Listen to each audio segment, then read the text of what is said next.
We are nothing sacred. We are nothing sacred. We are nothing sacred. With Maxwell Silverhammer. We are nothing sacred. With cruise control. We are nothing sacred.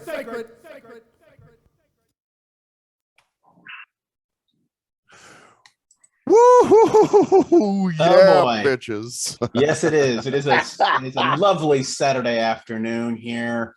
Yes. Today, I don't know when this is going up. Who fucking knows? This is nothing sacred. Shrink wrap. I'm Maxwell Silverhammer, and I'm Cruise Control. And of course, into shrink wrap, we've got Mr. Louie Loke chilling on a lovely Mother's Day weekend. Yes, and we're actually that's kind of the somewhat the theme of the topic here. We're going to talk about somewhat, yeah. The theme of the somewhat of the theme of the topic. The theme of the topic of the theme of the topic of the concept. Yes, right. Exactly. So it's well, people who what's cool is that I'm glad that we're not going to just like completely always talk about this one topic. Oh yeah, I think when we like venture off and like go on tangents and shit, it sounds way better. It's like more like free flow. Yeah. I liked our last show that was like that, where we got into a bunch of different things. So it works. So we'll do that today, and we'll go from there. But we will have a generalized theme, and I guess that does go with mothers, go with mothers. So you go ahead and start, man. Well, and what it was is people who live at home with their parents way into adulthood, and it's like, you know, what's the point of doing that, man? Now, like for me. And I know Cruise Control, you were the same way. We kind of had that, I got to get the fuck out of here. I can't wait to get up. So let's clarify something real quick, though. So this is not about people who go back and live with their parents and who are older living. It's more people who never leave. Right. They continued. They stayed. Not people, because I can talk about that too, but I don't really want to go there because that's a different situation. There's a lot of variables when people move back to live with their parents. In other words, sure. It could be financial, or they're older and they need to help them, and it also benefits them as well. But it also can be, a number of things. A lot of things can happen in life. Divorce, whatever. Right. Sure. So, but the idea here is when people never leave. Right. They stay living with their parents. So from childhood through 40, 50 years old, they're still living with their parents. And it's like, and you know what? You see it a lot with disabled kids too, obviously. The parents don't allow, they're like, oh, you can't live on your own, so they kind of tell them that, oh, you got to stay here. You hit the nail right on the head. That's what I was going to talk about mainly. Yeah, exactly. That it actually has a lot to do with how the mothers treat the kids. I think. Oh yeah, no, definitely, no doubt. And so I think it's like, so there's something called attachment theory, which, without going into crazy great detail about it, basically, how you have these like helicopter parents. They watch over you. They make sure everything's nice and neat for you. Make sure everything's cool for you. Yeah. And especially if you're disabled, you kind of get used to that. You're like, you know what, this is pretty good.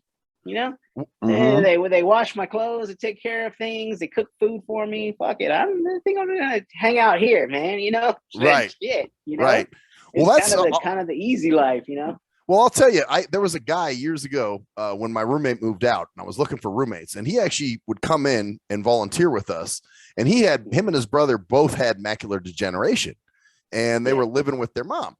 And I asked him, I said, hey man, I was like, I need a roommate. Would you be interested in being my roommate? And what he told me was, man, you know what? I've lived with my mom so long, I just couldn't imagine living on my own. I don't think I could do it.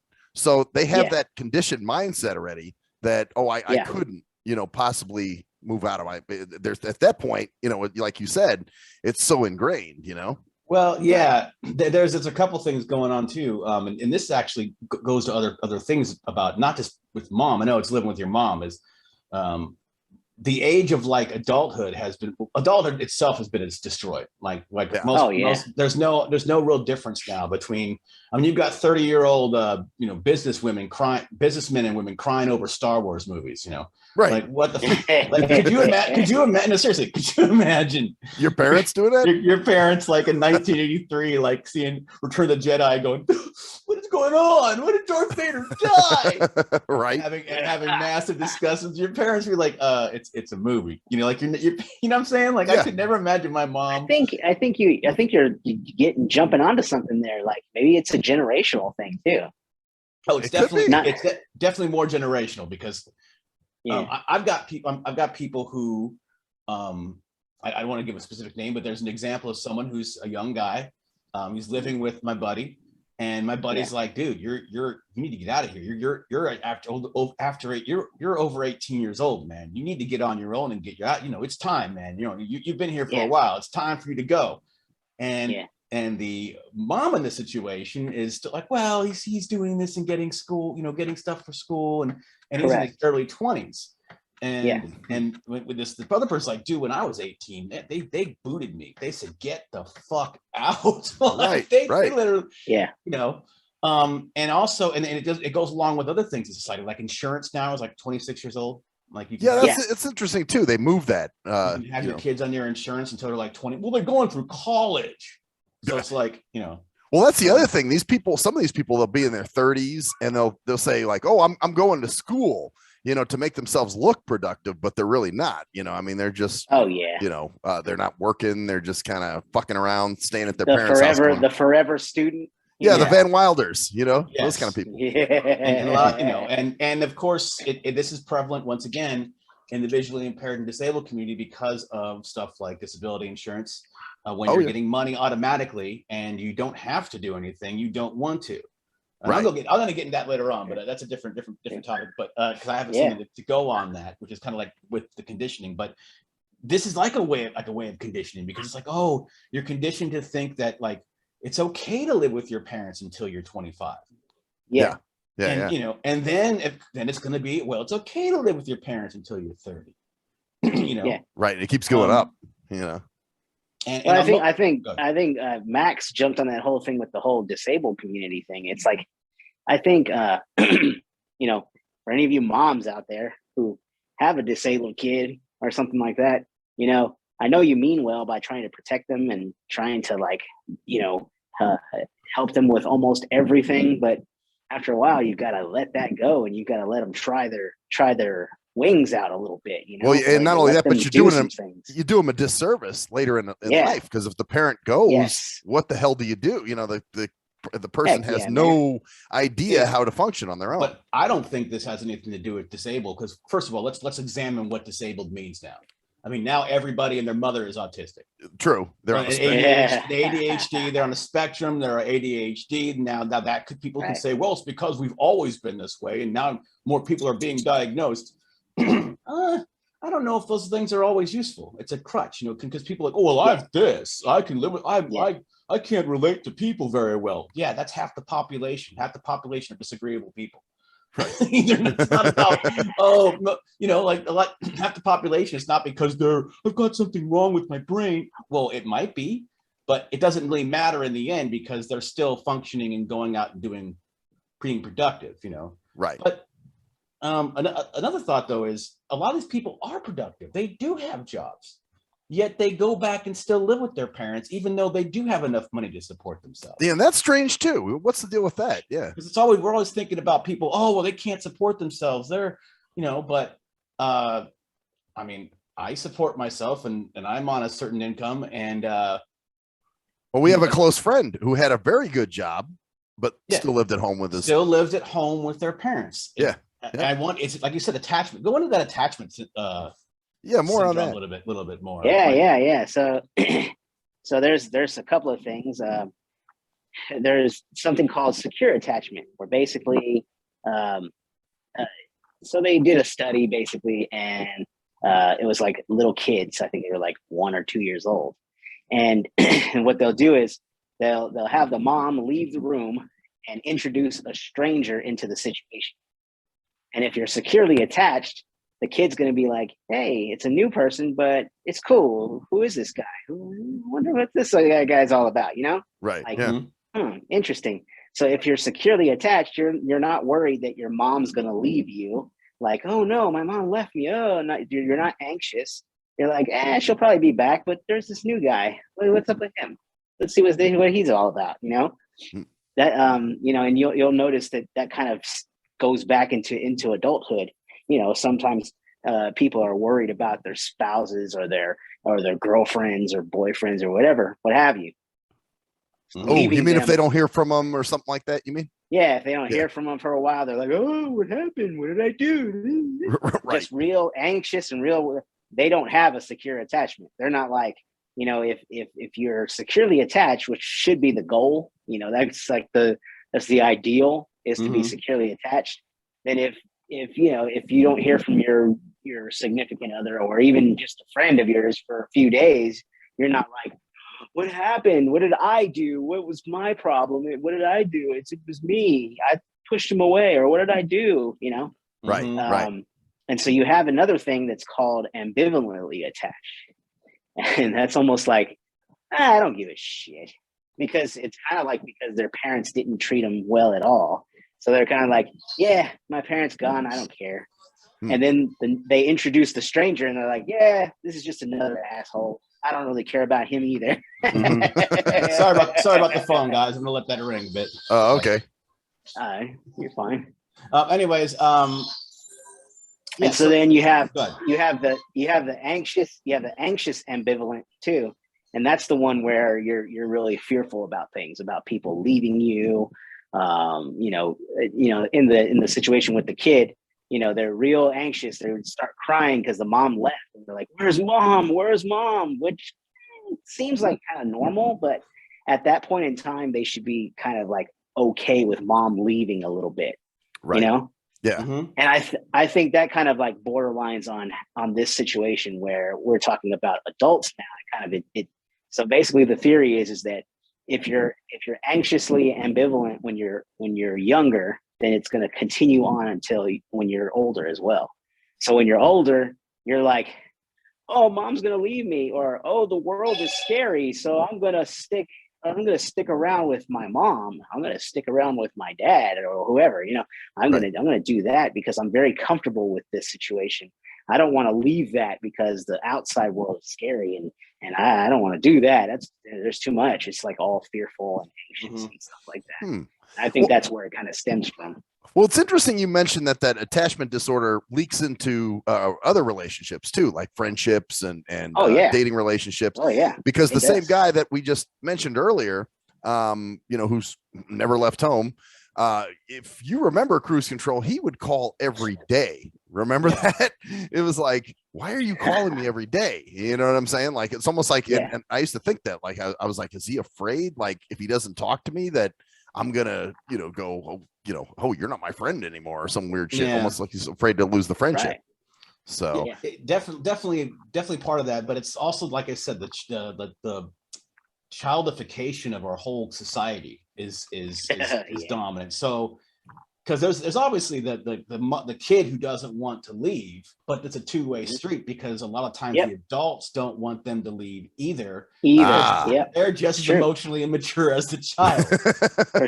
for sure. So, it's interesting, and it's because they probably, when they were younger, they had an insecure attachment. They had an ambivalent, maybe anxious or fearful ambivalence, and so it's just kind of, it goes in a little bit of a cycle in a sense. Like, okay, which came first, the helicopter parent who protects, or the kid that doesn't want to leave because they're fearful of the world, and they're scared to leave the comfort zone, and it's kind of societal, like you were saying, where all of a sudden, and Cruise Control used the term childification, which I like, but our buddy John has a term. He calls it the Bart Simpson syndrome. Because you know how Bart Simpson, I mean, even if you watch The Simpsons now, he's still 10 years old, and that show came on in 1989. So, like, he didn't grow, Right. So right. Same shit. Yeah. I think it's excuse me. Sorry, guys. The sinus is still there. Still fucking with you. Huh? Oh yeah, it hasn't gotten warm yet here. Really it's gotten warm here. It's like 96 today, man. Yeah, it's about 55 today, and 55 and rainy here. So damn. Can we trade? No kidding. I'm looking for. I think I got the perfect weather. I think it's like tops 80 degrees over here. Oh, see, now that would be cool. I wouldn't mind that. Yeah. I like that. So I want a little warmth. I want to be able to walk out in shorts. But right now I can't even. I have to wear a sweater still to go out, and it's rainy as hell too. So it's like off and on rain, which is great. Anyways, so getting to that, with those kids, I kind of want to go into it, kind of branch off a little bit, because Yeah.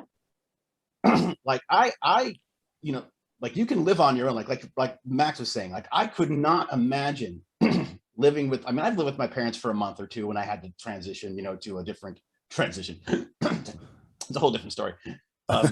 Transition to a different job, or like I had to move to a different place. Yeah.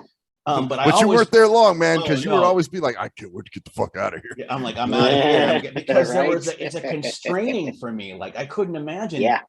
And even after going back, like even like my brothers are living there at the moment, but I couldn't imagine being there for more than a couple of weeks. Like even I go there to visit, and I'm like, I got to get back to my place. No, for real. So I mean, I currently live in Texas, and my family, most of them are in California. Mm-hmm. Basically, all of them are in California. And when I go to visit, I feel constrained because I'm like, okay, I have to actually like travel with them in their car. It's almost like I have to do what they're doing because I don't have really a form of transportation. Right. Whereas here in Texas, I got plenty of forms of transportation. Mm-hmm. I got things, that I can use.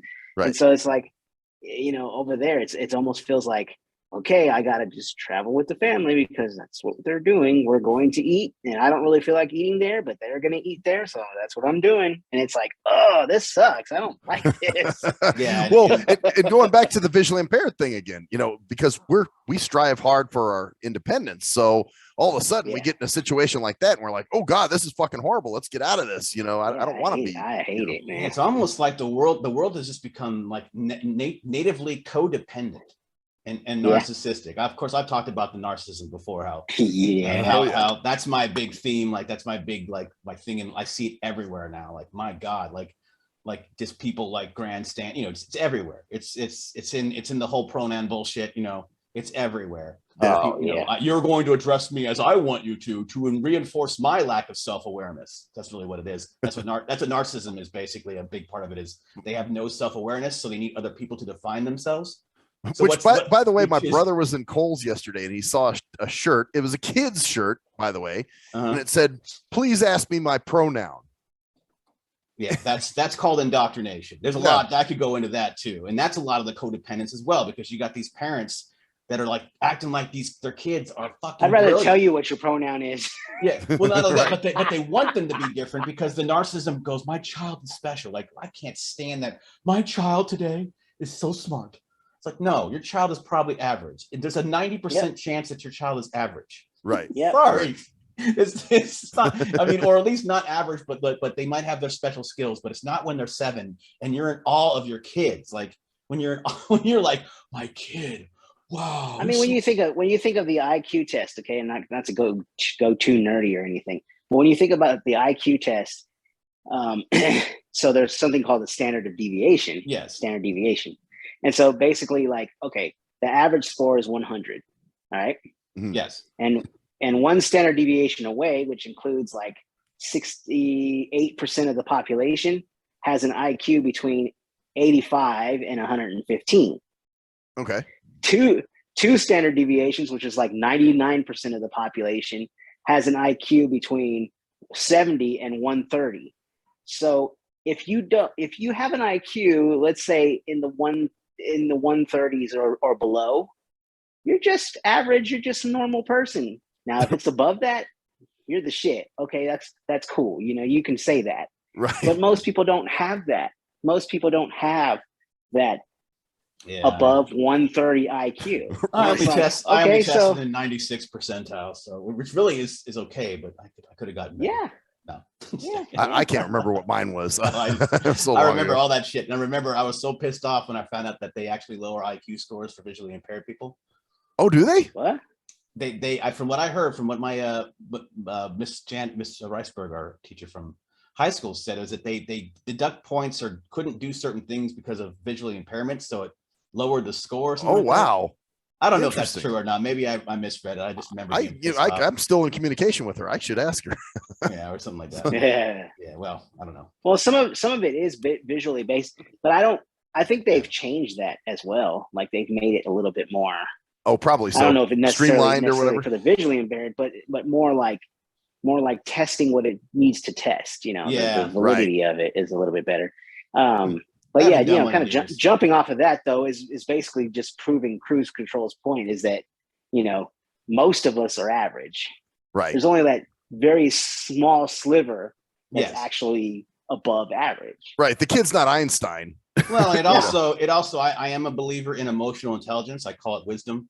Oh, sure. Yeah, absolutely. And I believe that a lot of those people that are really, really smart, they still lack the ability to empathize and connect with people. I was actually telling Max that the other day that I didn't, you know, I didn't learn how to be empathic, which basically means knowing what it means to be in other people's shoes. Right. Yeah. Until I started messing around in the counseling program, and I learned how to do that. I didn't know how to do that. Yeah. And it's almost like now I feel like I'm more touchy-feely, but still I'm, you know, as before that I was not.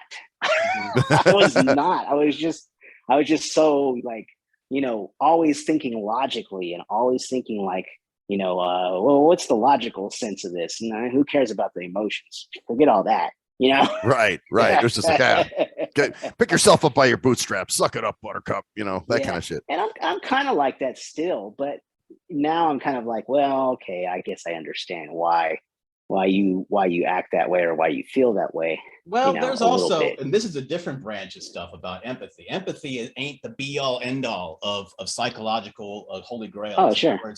There's a lot of problems with empathy as well. People think, oh, I'm so empathetic, but you might lose your sense of rationality and logic because you're trying, like this is why, you know, say, why don't you give them their pronouns and tell them because it's not, it doesn't help them.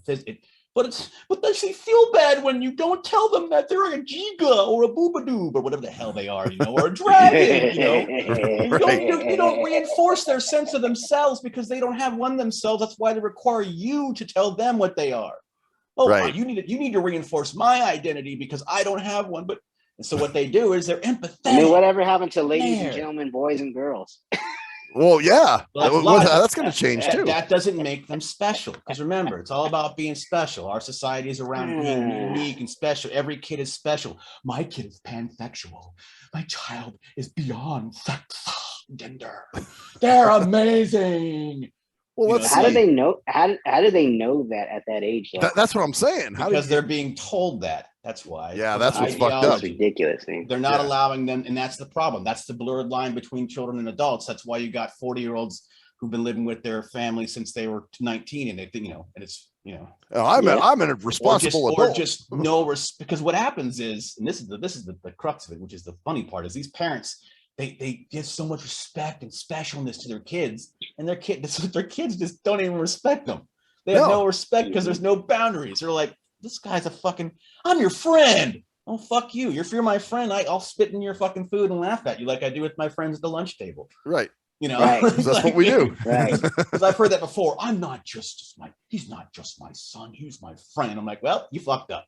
You failed. Pretty much. There's no boundaries there, so there's no distinction between you and him. So there's nothing to strive for. There's no difference in you guys, and that's the difference between us as kids. We saw the parents as parents. I mean, if my mom snapped her fingers, we shut the fuck up, you know. Like, right. You respected them. But then that's why when we were 18, we're like, we want to be like them. We want to be the people who are not being told what to do. We want to be the adults. Yeah.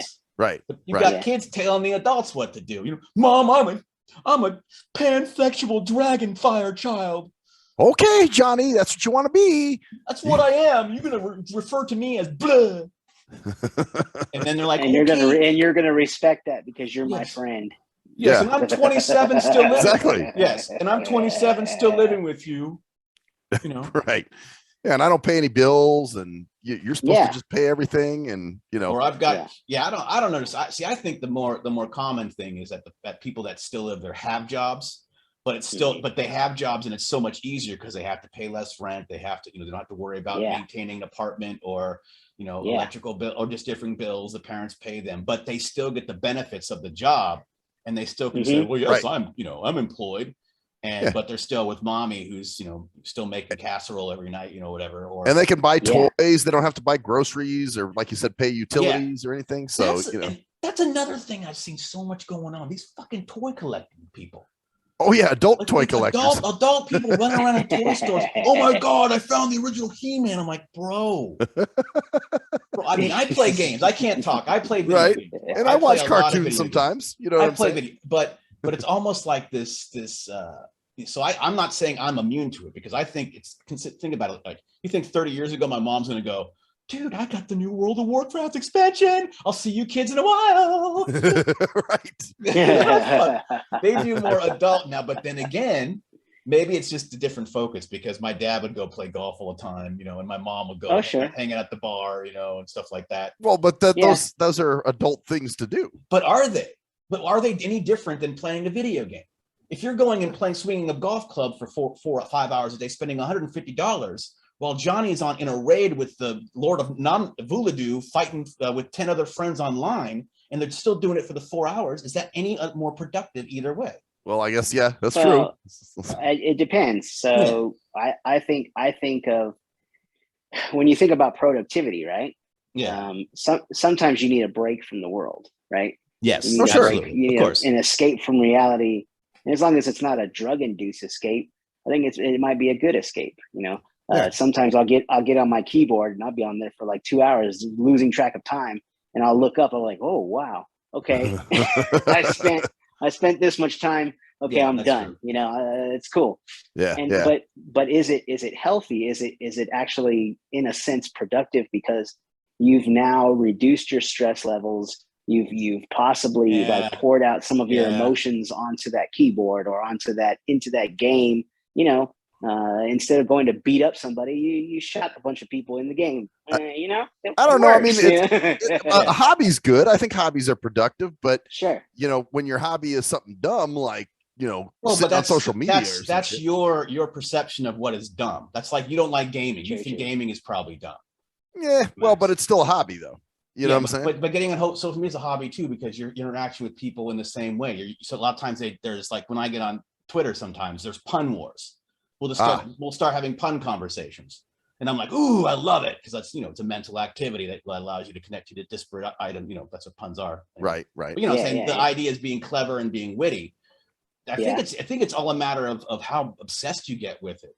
And I think the difference is parents would be more focused on I guess either careers or their families. Like now it's just on Star Wars, you know, and shit like that. Like you got you got kids that are sitting there crawling around the living room while daddy's on World of Warcraft into their room, and they're in the same damn house and they barely interact. You know? Right. They're not even communicating or playing. That would never, I could never see that happening with, like, it's kind of like a weird balance. Like, you got the soccer moms and the helicopter parents who are constantly up the kid's ass. You know, okay, you got to do soccer practice at 5. You got to do this at 7, which is really not that great for kids a lot of times. They don't need structure is good for them, but what the kids are doing is like, it's like you got to go to school, and so what they're doing it's like George Carlin said, give them a chance to daydream for about an hour. Yeah. Right. Or just play. It's good for the imagination. Yeah. Or just let us out and go out in the yard and be back by the street lights are on, and then we go play She-Ra and He-Man and you know, whatever the hell it was, and or just you get in a fight and then have to resolve it yourself and go, all right, are we cool? Yeah, we're cool, man. You know, or whatever. You know, that's what we used to do. But right? Now, that's being a kid. But now it's you got you're in the morning, you've got preschool, whatever, class or whatever. Then you've got your normal school. You're around parents and adults all the time. Then you've got your after school music lesson. You're around parents and adults all the time. Then you got your soccer practice around parents and adults. Then you get home at 8 o'clock and you're around your parents and adults till you go to bed. When it used to be get home from school at 3 o'clock. And then come back in the house at 8 or 7. Right. You didn't want to see an adult, right? Yeah, and they didn't want to see you. They'd go, get out, get out of here, get out of the house, go play. Yep. Like, well, that's like my mom used to say, children are to be seen, not heard. You know, like you gotta go be get out of involved. Here. Like, get out of here. Go play with your friends or something like that. But what were they doing? What were they doing when we were out there? They might have been fucking. Or that God, that little fucker's gone for a couple hours, so I can daydream and have a fun. Yeah, well, that's true. Correct. So I think there is some productivity when it comes to, you know, kind of getting, you know, maybe you do have some sort of hobby like Max was saying, or you have something, but as long as it doesn't consume you to the point where you're not taking care of your responsibilities and that sort of thing, then Yeah, it's then like I think any other it'll balance be in life. productive. Yeah. It's kind of like the whole art of meditation. I used to think, oh, meditation's silly. It doesn't do anything. It's not productive. But you know, you give yourself that 20 minutes every once in a while to do it and to kind of do that. You know, you come out of it and you're like, all right, what are we doing? Let's go. Let's get it done. Right. You're ready to go now. You're ready to go. And it's like, Yeah. maybe that little 20 minutes, even though it seemed like it was a waste of time because you're just sitting there like not really thinking too much about anything and kind of like batting thoughts away and kind of like trying to clear your head. You're thinking, this is so dumb. This is so dumb. And then after a while, you're like, man, you know what? This made my day that much more productive just because I took that 20 minutes out of my day to do that. Yeah. I think it's conditioning as well, though. Because I'll give you wanted to bring that up. Yeah, you want to get into condition. Well, because I at the moment I can live, you know, on what I'm doing. I don't have to do anything, right? I don't have to do it in terms of a job. And you know, for a while I was like, yeah, it's cool. And you know, I've got my gaming. I'm a gamer. You know, I can get on the internet all the time and do that stuff. Well, I'm kind of losing my shit a little bit. See? You're starting to get the I need to go to work mentality. Well, I've been applying it. So I don't want to work. I can't, I don't want to work the grind. That's the problem, is that we get conditioned for the grind. 8 hours a day. That's what school does to us, and that's what all these, having planned life every day, 8 hours a day. That's the way life should be. You should be working 8 hours a day. I don't believe that. And especially since a lot of the times that goes towards shit I don't believe in. Like I'll be like working for Amazon. Like that was like I was getting mentally and emotionally abused because I had to for shit like that was stupid. My toy didn't get here this week. Blah, blah, blah, but I wasn't doing it for myself. Right. Yeah. Right. It was more. So now I'm still doing that. Like I have an improv show and stuff coming up. I'm making music, by the way, new song, May, it's out. You can check it out. Cruise Control 375. It was on our last show. Yeah, and I don't know why. Yeah, I don't know why my Facebook page is not showing up to everybody. I don't know what the fuck is wrong with that. You may have got shadow banned or something. I don't know why. I don't post anything except pictures of my tree outside my window when it's blooming. I'm like usually I barely but when I post music, it's like 5 people say something. So anyway, and that's the fulfilling stuff. But I still have this need for fucking just some goddamn structure in my day. And I think that's because I've been so used to it for the last 20 years working, the 9 to 5 and stuff like that, the weekly stuff. And I don't know if that's a good or bad thing, but I'm like, man, just even 4 or 5 hours a day for like 3 or 4 days a week, just change. Yeah. Well, you remember how fucked up I was when I was looking for jobs. Remember that? Because all of a sudden I graduate college and my first thought was, holy fuck, I could be a bum the rest of my life. And I didn't like that thought. You know what I mean? I'm like, oh my God, I need to do something. I need to start looking for work. And when I wasn't getting jobs, remember, I was a fucking mess. That's the thing. But like we talked, I know people who have been in the same situation because I have the leeway to work part-time, and that's what I'm looking for. It's the part-time, like same kind of job that I did, customer service, because now I don't have to worry about oh my God, if I fuck up, I can't pay my rent. Do you really want customer service though? For just a little extra income, just to do it, to get my mind going. Yes, because what I'm looking for is the balance between being able to have a little bit of extra income and just having a little bit of mental, daily routine. Yeah, but do you really like it? Do you really like it though? Yeah, is it something you enjoy? No, I mean no, but that's not the point. The point is that I think it is the point. I think because you have the luxury, I wasn't trying to counsel you right now, but I'm going to do it anyway. because you have the luxury of being able to find whatever job you want.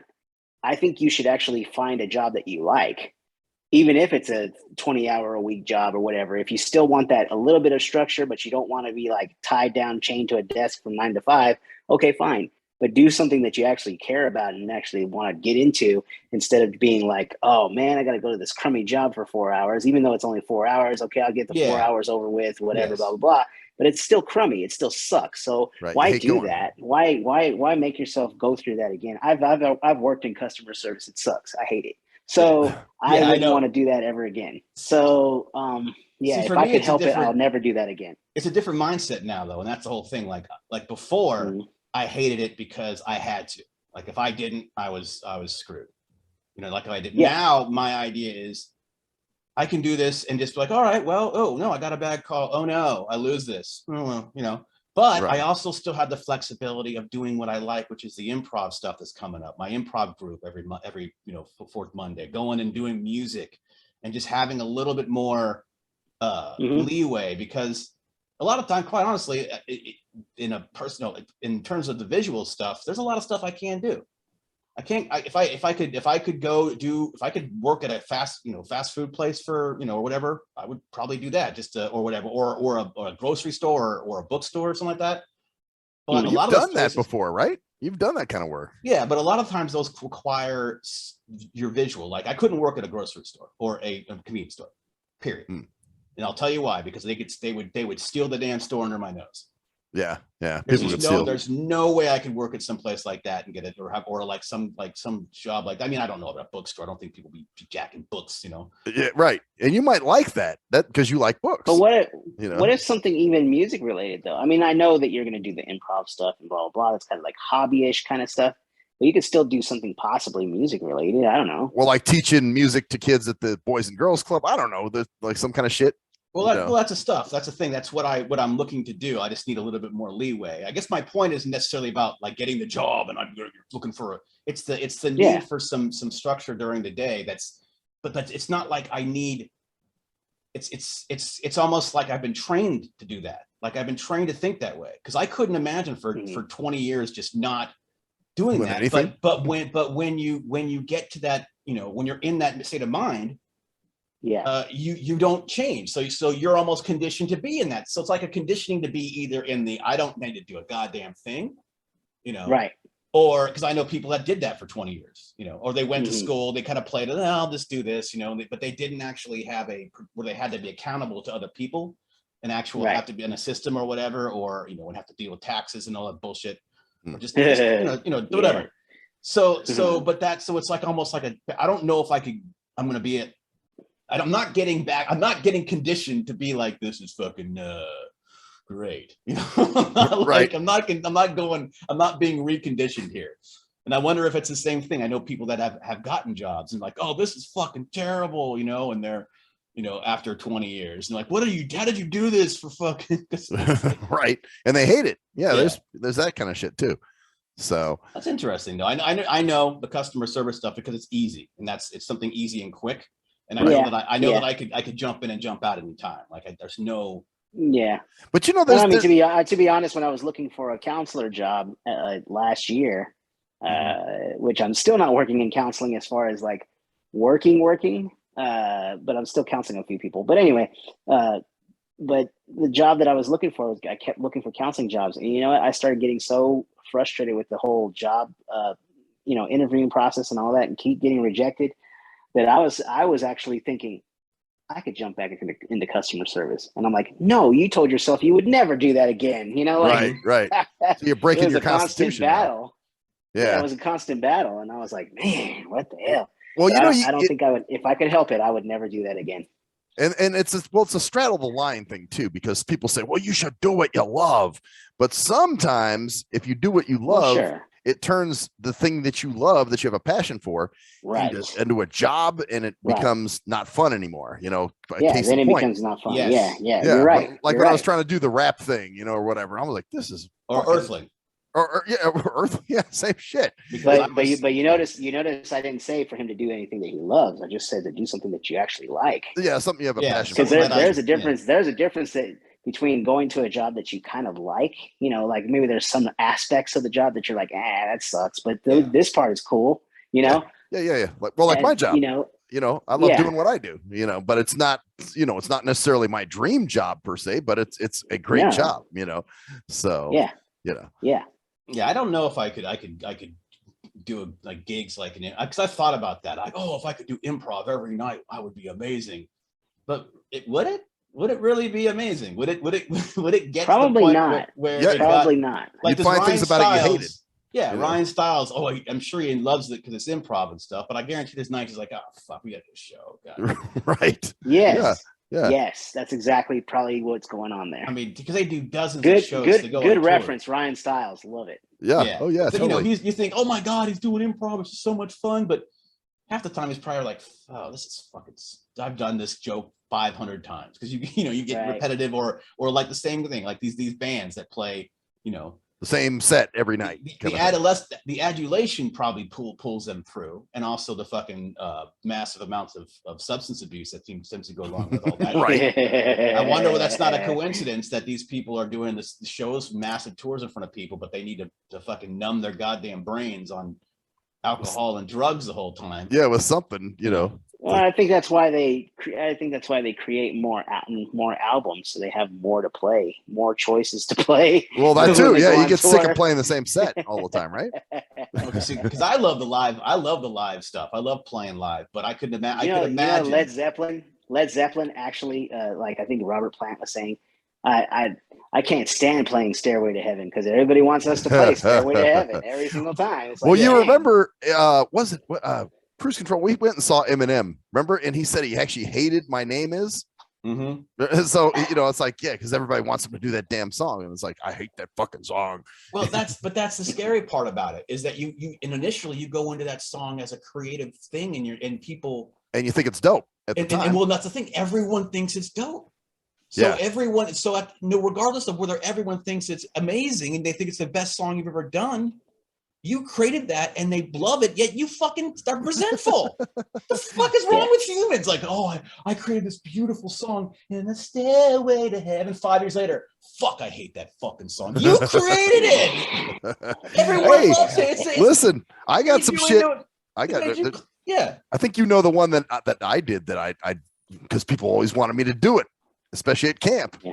The world's still turning. Yeah, like I can't listen to that song now. I'm like, okay, I'll fucking listen to that. Yeah, but still, it's kind of like, what the fuck is wrong with you when the reason why people want you to play it is because they resonate with it so much and they like it so much that it's changed their fucking or whatever it's done to them, got them through a rough time or whatever. And they're like, it's the same. It's the same thing. It's the same thing when a song gets played out.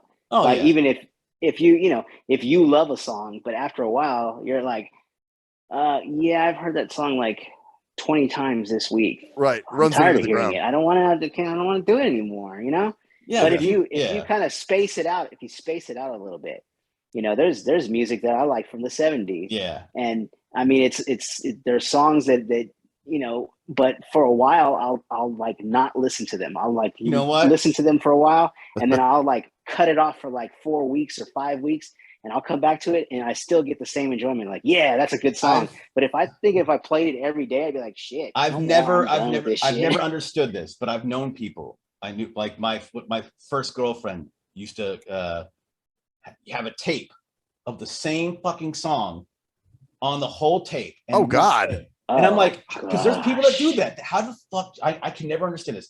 How the fuck do you listen to a song over and over again? Just over and over again. You know what? And I would know people that buy the full album and they just would rewind that same song that they love. And that's it. That's all they listen over and over and over and over again in a row. Like, just like, I'm like, and she. Well, look at even the CD player had a repeat button on it. Well, yeah. Oh God, I used to hate when somebody would put their shit on repeat and play the same goddamn. And I would always say, I'd say, hey, can we hear something else? Yeah. But, I mean, or the same, even the same album. At least it's different songs. But I mean, I'm talking about like literally the same song. Like, I remember the song was "Freshmen." We were only freshmen. Oh Jesus! By the Verve Pipe or whatever, but it was on a tape, and it was like a 90-minute tape, and so she just retaped the song over, and she played it in her car constantly. I'm like, oh, that would have made me. And on both sides. Yes, just the same song, just the same fucking version of the song. Oh God! Like I don't even, and she do that with other. But there's a lot of people that do that. There's a lot of people that do that. I can't even. I can't get that, man. I don't get that either. Well, anyways, I had another thing about conditioning, and it's about worry. I don't understand. Maybe this goes with attachment syndrome. Maybe I'm a fucked up individual and I have all this stuff I can blame my problems on. It's awesome. Because then I don't have to worry about fixing them. I can proudly say I have mental deficiencies. And you can feel good about it. I'm a person too. I don't have to change. It'll be I your have badge of ADHD. honor, man. You I have know, ADHD. I never have to learn to concentrate. I'm exempt. Yeah. I'm sorry. That's my opinion on a lot of mental illness. Is that it's an excuse to be Mhm. the same way and not change. Yep. Not Yeah. fix Yeah. anything. I'm codependent. I've got this. I'm borderline. So I don't have. You have to change. I don't have to do anything. I'm autistic. I don't understand emotions. So fuck you. Whatever the hell it is. I don't have to either. Or I don't whatever have to or even people- try. Yeah, Fuck it. people don't even understand the things like there's people that think they need ADHD medication for all their whole lives. Like that's the only way they could function normally. And I'm like, how the fuck do you like, or have giving kids medication like that? Like, well, it's fine. If I didn't have it when I was 10, I would be worse now. How do you know that? That's a different thing. Uh-oh, we're both getting calls. That's my well. Actually, let me see. Let's just look at the time here. Oh, it's 1:46. All right, yeah, I'll call her back. I'm supposed to have lunch with her around 2:30. So. Oh, okay. Well, we'll wrap this up in a little bit. It's about that time, anyways.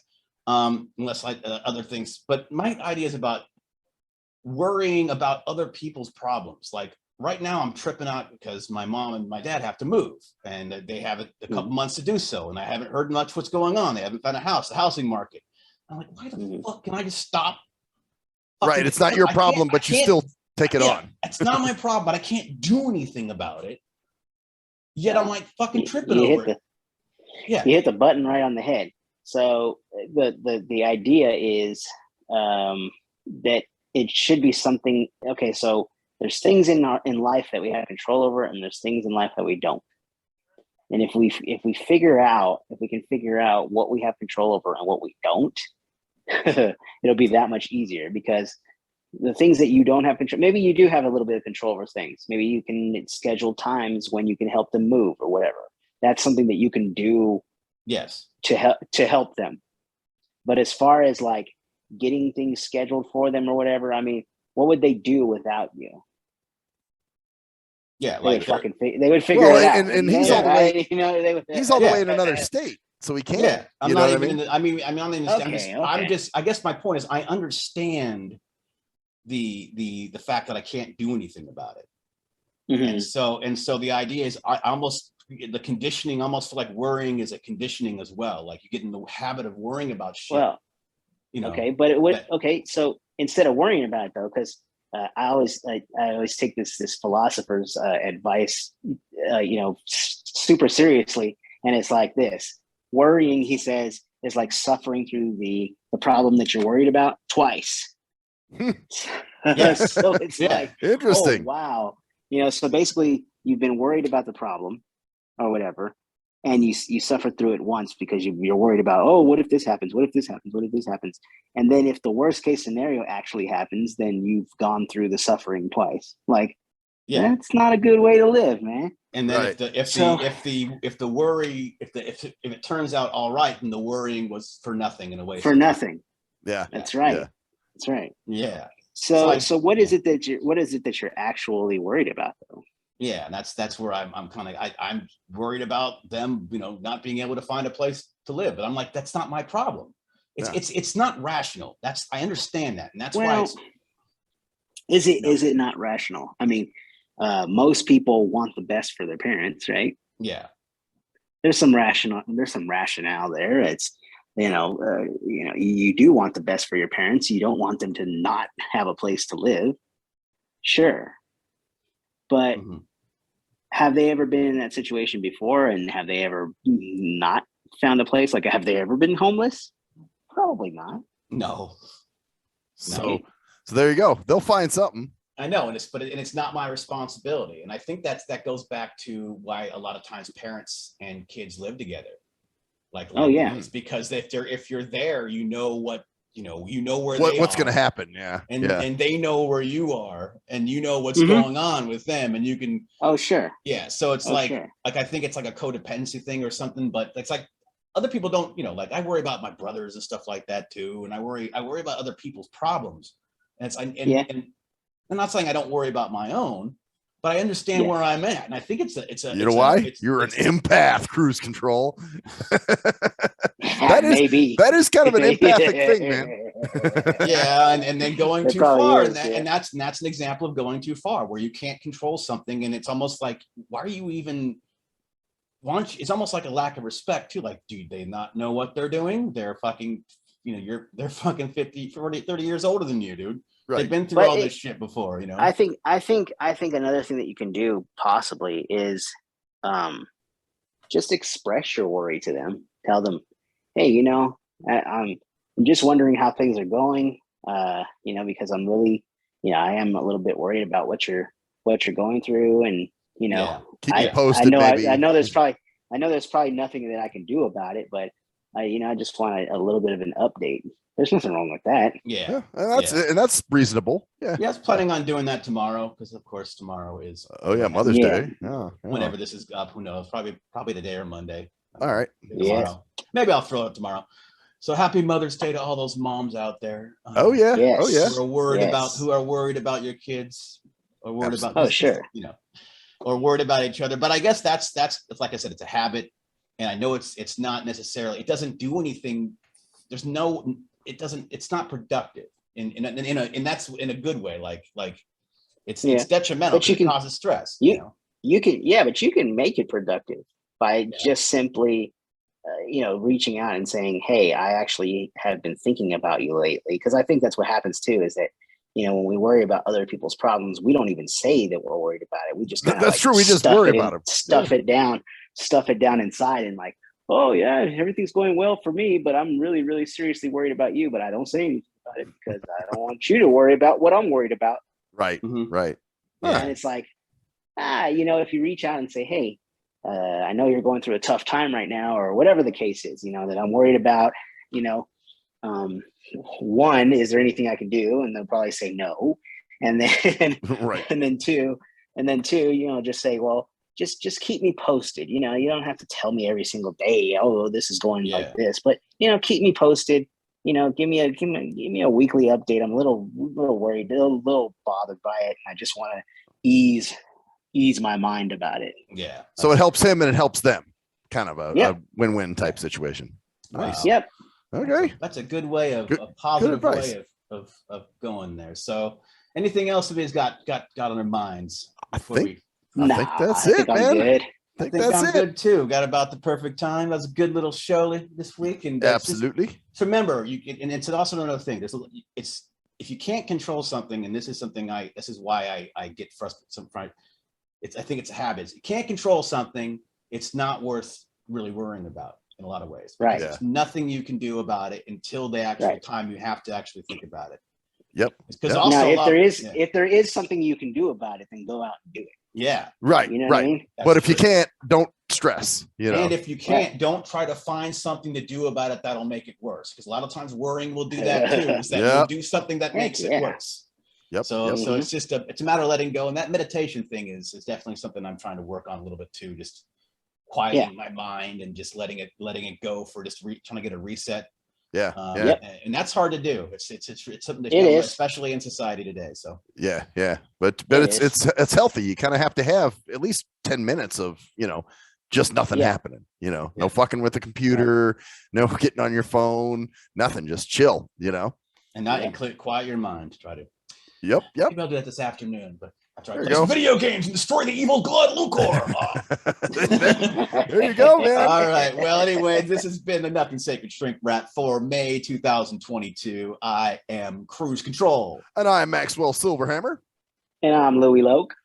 And that's the story there, bitches. We did it. We kind of did it. Kind of, sort of. Oh, fuck it.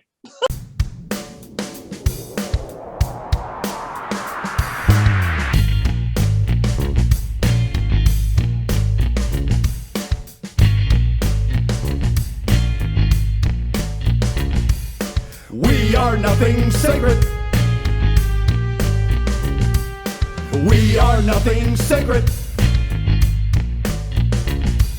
We are nothing sacred. With Maxwell Silverhammer. We are nothing sacred. With cruise control. We are nothing sacred.